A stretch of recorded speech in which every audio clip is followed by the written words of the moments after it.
I think it would have been from about 18 months to 2 years old that I was exposed to it, because my dad was a builder and he was building war service homes in Juramunga.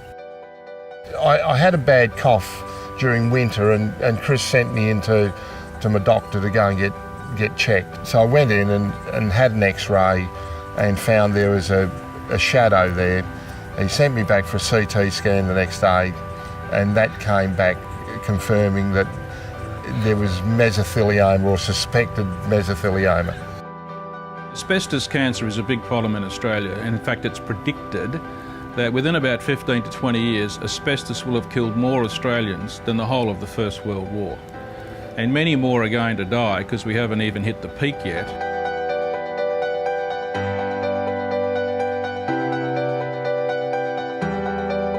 All the things you're going to do all suddenly goes through your head, and you think, I'm not going to have time to do this. I'm going to lose him. You know, that's how I felt. And I just didn't want him to go. You know, I still don't want him to go. You know, it's not a nice feeling at all.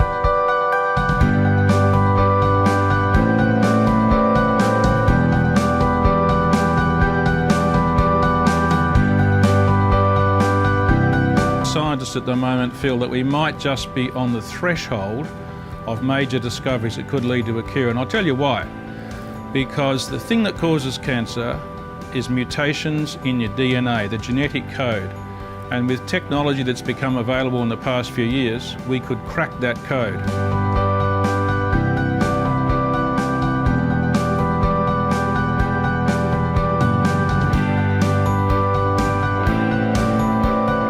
From NCARD's point of view, we have all the talented scientists that we need, really, and a lot of the necessary patient material and patients.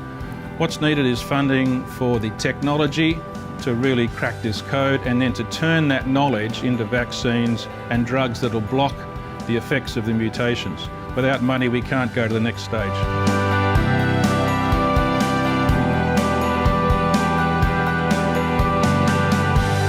We all live with a little bit of hope. We have to have hope. And, you know, well, if we can hang on for 5 or 6 years, who knows? I could be here in 20 years. They may find a cure. I know they're not far from it. Funding is very important.